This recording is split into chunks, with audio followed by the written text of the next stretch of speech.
Welcome to Engineering Out Loud, part of MECHESOL's MESP Management Development Program. In the second episode of our ISO Standards training series, titled Basics of QMS and ISO Standards, we're exploring key concepts of ISO 9001-2015. To help me unpack this, I'm joined by our expert. Welcome. Thanks for having me.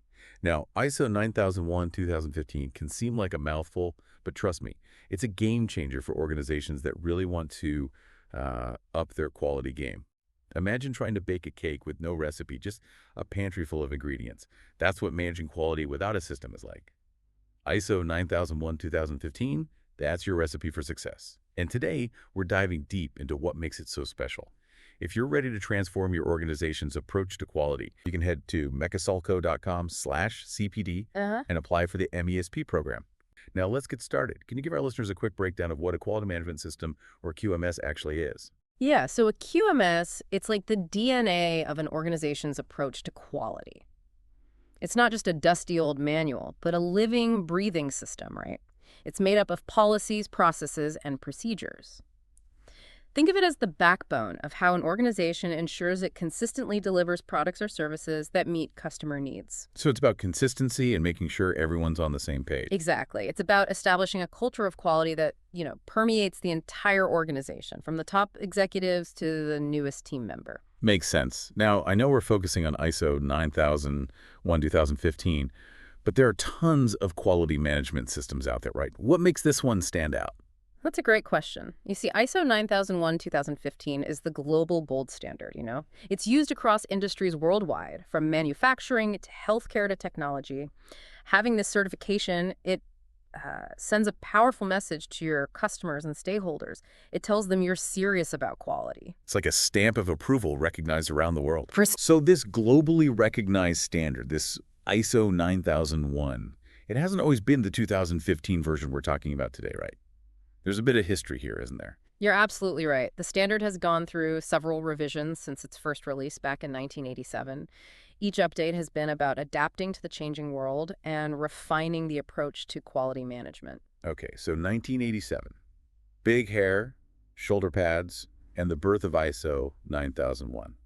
What were some of the key milestones in its evolution? Well, the 1994 version brought in more emphasis on quality assurance during production.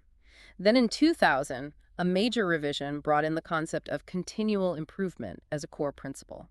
This focus on constantly refining processes and getting better has been a cornerstone of the standard ever since. So it's not about achieving perfection and then just coasting along. Not at all. It's all about embracing the idea that there's always room for improvement. I love that mindset.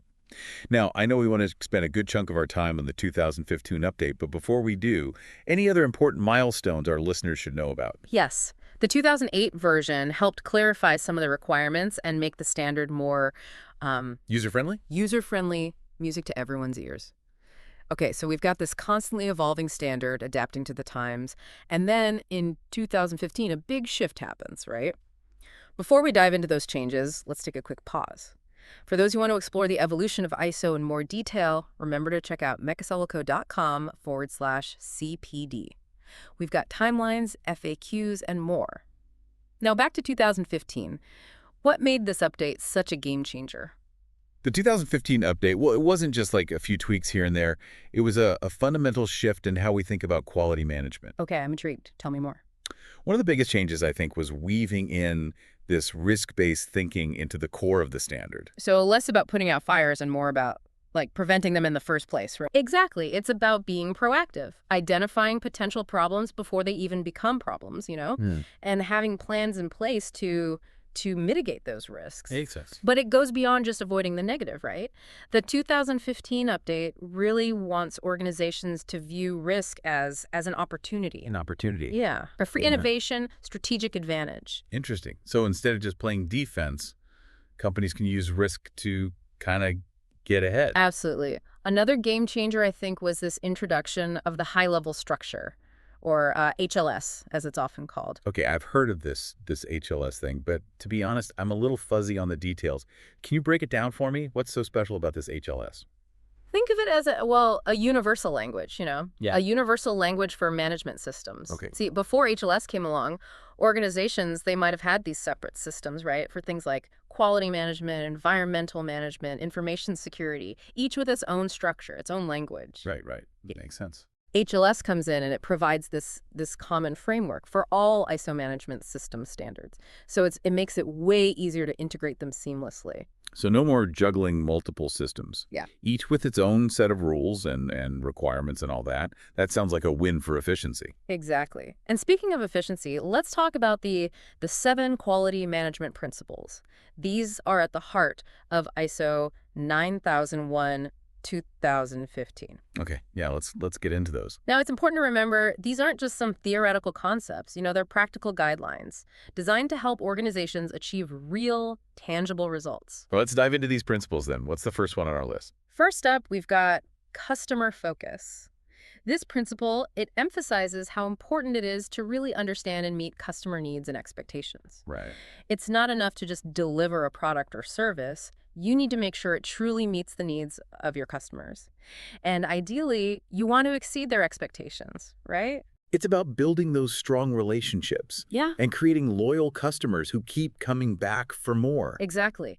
And to achieve that level of customer focus, you need strong leadership. Which brings us to our second principle. Okay. And remember, leadership, it's not just about those at the tippy top of the organizational chart, right? Right. It's about creating a culture Okay. where everyone, and I mean everyone, takes ownership of quality and feels empowered to contribute their ideas and insights. It's about making quality everyone's responsibility, not just the responsibility of like a designated department or something. Absolutely.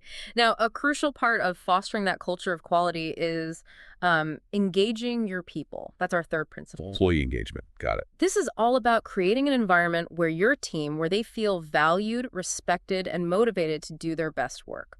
Because at the end of the day, your people, they're your greatest asset. Couldn't agree more. Now, principle number 4 is the process approach. This is about understanding that every organization, at its core, is a collection of interconnected processes. Right. And to be truly effective, those processes need to be 1, clearly defined, 2, well-managed, and 3, constantly improved. It's like a well-choreographed dance, Where? with each step leading seamlessly to the next. Love that analogy. And just like any good dance routine, there's always room for improvement.